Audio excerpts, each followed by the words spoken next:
Olá pessoal, tudo bem? Bom, hoje é meu primeiro vídeo, né, do meu canal e eu vou começar com um vídeo de história falando da Era Vargas, tá? A Era Vargas, vocês sabem que é bastante conteúdo. Esse conteúdo é bastante cobrado, vestibular, Enem, né? Tem bastante coisa, ensino fundamental, o ensino médio. E também ele mostra, tá, que é uma era. Era é muito tempo, ou seja, Vargas ficou no poder 15 anos. E foi muito importante as mudanças, as construções que o Brasil teve nessa época. Ou seja, 15 anos o mesmo presidente. Né? Vamos ver como ele conseguiu governar tanto tempo e ele foi o único presidente que não foi eleito e mesmo assim assumiu a presidência, né? Getúlio Vargas ele assume através de um golpe de Estado. Ele acha lá uma desculpa que o vice dele é assassinado por um outro motivo e aí ele se aproveita disso tudo, articula e consegue dar um golpe e entrar no poder. Mesmo assim, ele rompe então aquele ciclo da República Velha, termina a República Velha, aquela política do café com leite, termina as oligarquias, termina o coronelismo, o voto de cabresto, né? E ele muda. Primeira coisa que ele faz, então, é um governo provisório. Ele instaura o governo provisório e ele anula a Constituição de 1891. Ele centraliza a política, ele tira os governadores e nomeia seus interventores, ou seja, as pessoas de sua confiança, porque a galera que estava lá não era da sua confiança, ou seja, ele não foi eleito, né? Como ele deu um golpe, ele entrou à força, então a galera que estava toda no poder não era da confiança dele. Então ele nomeia outras pessoas, outros interventores de Estado, então não vai ser, antes era se chamado presidente de Estados, né? Então não é mais para ser, era para ser interventores. Na economia, ele faz o quê? Aquele tempo a produção era muito grande de café, o café estava com preço baixo, estava bem complicada a situação no Brasil, até porque era um reflexo da crise mundial, a crise de 29, e aí ele manda então queimar milhares de sacas de café para controlar o preço do café e para ajudar os fazendeiros, né, nessa questão da produção do café. Ajuda, não resolve o problema, mas ajudou bastante. Outra coisa que ele faz no governo provisório, ele limita o número de sindicatos, tá? Tira a autonomia dos sindicatos, limita. Naquele tempo, eram muitos e muitos sindicatos que tinha, então ele limita o número por município e ele instaura o corporativismo, ou seja, corporativismo, essa palavra é importante, né? Classes que cooperam e também que não entram em conflito. Ele conseguia, digamos assim, controlar muito mais o sindicato. O sindicato ele tinha que ter um cadastro no governo, tinha que passar por uma avaliação, então isso ele consegue mais controlar. Tanto é que o nome desse sindicato era conhecido como sindicalismo pelego, tá? Ou seja, beneficiava mais quem dominava do que o dominado, mais o governo do que o resto da população. Não que não beneficiasse a população, o trabalhador também. Por quê? Porque aí ele instaura, né, o que ele prometia na campanha, que apesar de tudo que ele perdeu, ele coloca em prática, que é o voto feminino, o voto secreto e o Ministério do Trabalho. Isso é bem importante, tá? Mas em todas essas mudanças, o que acontece? Existiu uma oposição, e essa oposição era muito forte, a oposição paulista. Essa oposição exigiu uma nova Constituição, porque quando ele entra, ele anula a Constituição que existia de 1891 e fica governando sem constituição nenhuma. E os paulistas, como estavam naquela, né, que antes era só eles que governavam, a maioria da presidência era paulista ou mineira, aquela velha política do café com leite, os paulistas começaram a se revoltar, tanto é que o governador deles nem era paulista, então eles começaram, não, nós queremos um governador daqui, né, nós queremos uma nova constituição, nós queremos um interventor paulista, né, e aí começou a surgir os conflitos, e esses conflitos, tá, veio outros grupos também, que teve também um episódio que é bem importante, tá? Tem sempre questões sobre isso, que é um grupo de estudantes que foram mortos, né? Num confronto com o governo, com a polícia, de um protesto que faziam, né? A favor da Constituição. E esses estudantes ficaram, então, se criou um grupo, uma sigla, né? Bem importante, que seria a MMDC, que eram as iniciais desses nomes desses estudantes, que é Martins, Miragaia, Drauzio e Camargo. Tá? Isso marcou em 1932, então, a Revolução Constitucionalista, certo? Ou seja, a revolução que principalmente os paulistas e outros grupos faziam contra o governo a favor de uma nova Constituição.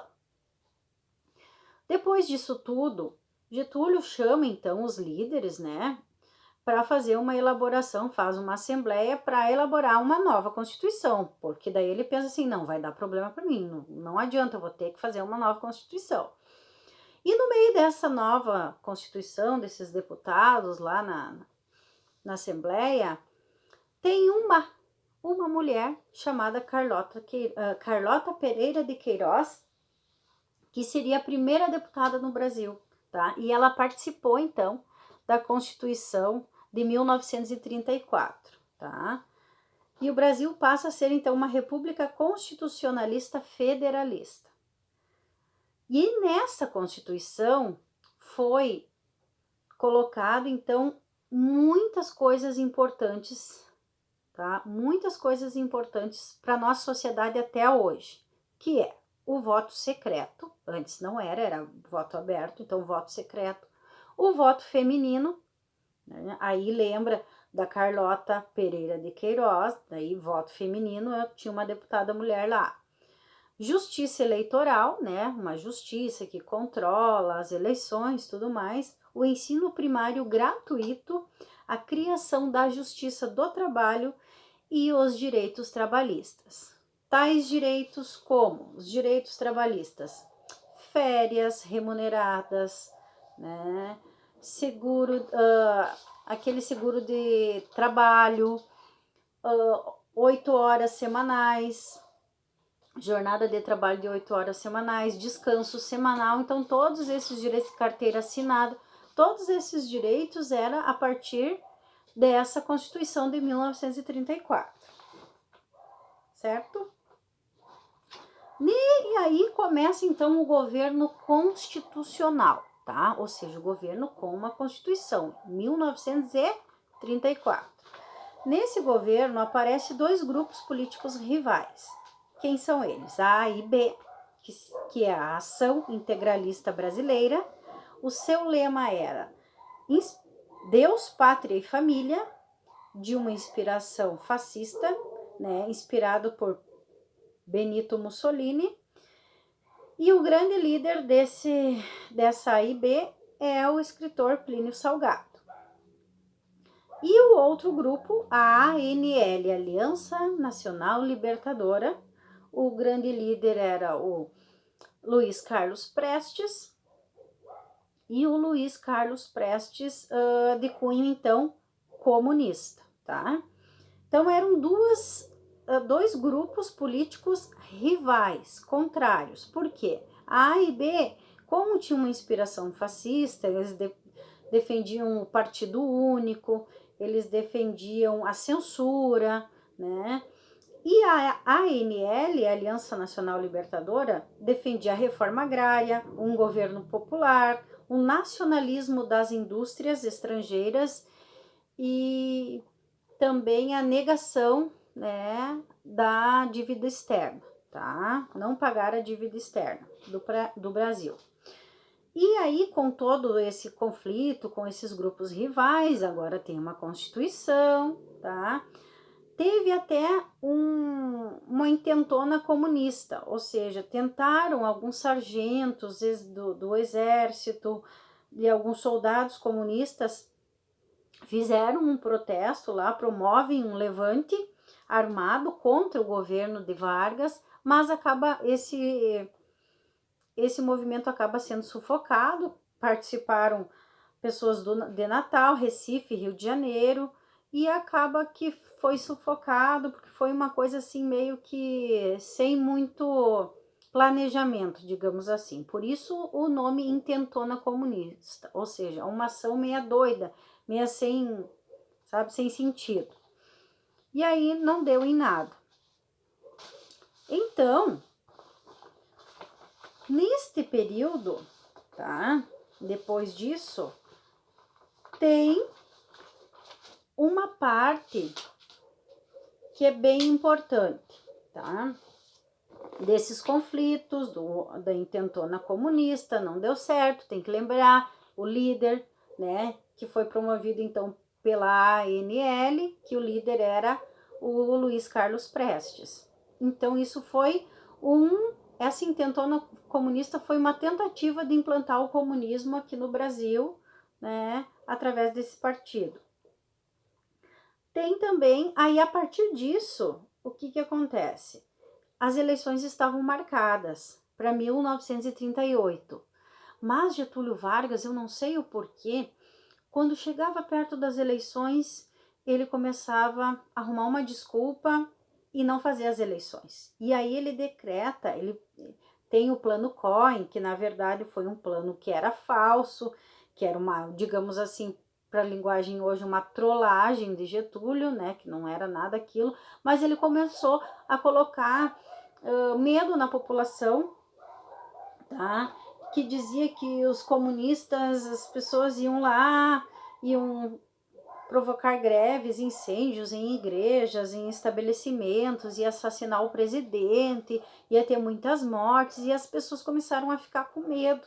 E neste medo, né, ele decreta o Estado Novo, que é uma ditadura no Brasil. Então ele anula as eleições, quando estava chegando perto das eleições ele anula, e ele fecha o Congresso Nacional e impôs então ao país a Constituição de 1937. Muda-se de novo e começa então o Estado Novo em 1937.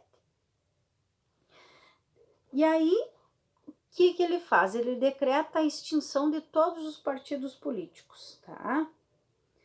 Não apenas por violência ele mantém essa ditadura, mas também através de propagandas, tá? Propagandas, ele usa a mídia que ele mesmo controlava totalmente ao seu favor, tá? Para exercer sua dominação. Então, no trabalho, na educação, existiam cartilhas para os alunos decorarem do presidente da República, porque o trabalhador é bom, porque o Brasil é bom, porque, sabe, muitas coisas, mais de cunho fascista também, né? Ele copia muitas coisas do Mussolini, aquelas figuras assim de ídolo, de idolatrar, de herói da pátria. Então, essa parte ele copia muito e ele se torna mais ditador.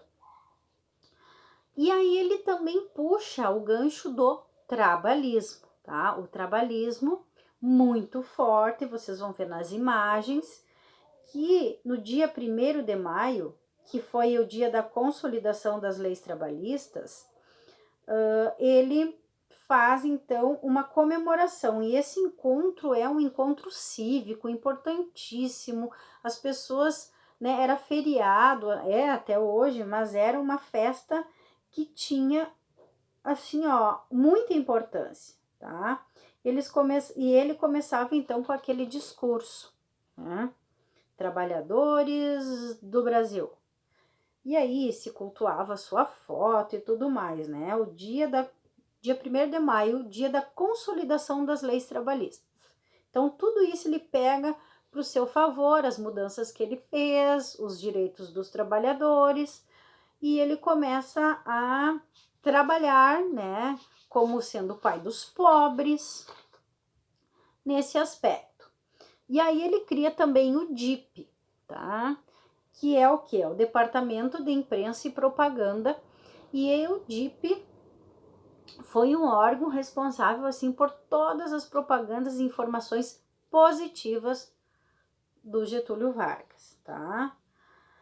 Controle, então, dos meios de comunicação, exercia severa censura nos jornais, tanto é que vários jornais tentavam publicar as coisas, eles cortavam, pedido de registro negavam, revistas, jornais, então era bem censurado mesmo. E aí que ele cria a Hora do Brasil, aonde chega uma parte, um horário, né? E aí ele vai lá em cadeia e fala para todos os trabalhadores, e ele começa com aquele discurso, né? Trabalhadores do Brasil. E comenta do governo, das medidas, e as pessoas realmente naquele horário, a maioria da população sentava lá para ouvir o presidente falar naquela hora, a Hora do Brasil, tá? Que hoje é a Voz do Brasil, né? Mais ou menos parecido, tá? Ela foi criada, então, em 1938 para transmitir, né, as informações do governo. Bom, o que mais que o Getúlio Vargas fez neste tempo, né? Aí começa a parte da industrialização, que é bem legal, bem importante, consolidou muito a nossa economia, tá? Ou seja, como o Brasil estava já na guerra, na Segunda Guerra Mundial, vejam só, os seus parceiros comerciais não existiam de importação e exportação. Então, o que ele fez, o Getúlio Vargas? Ele criou, né, uma indústria para substituição das importações, tá?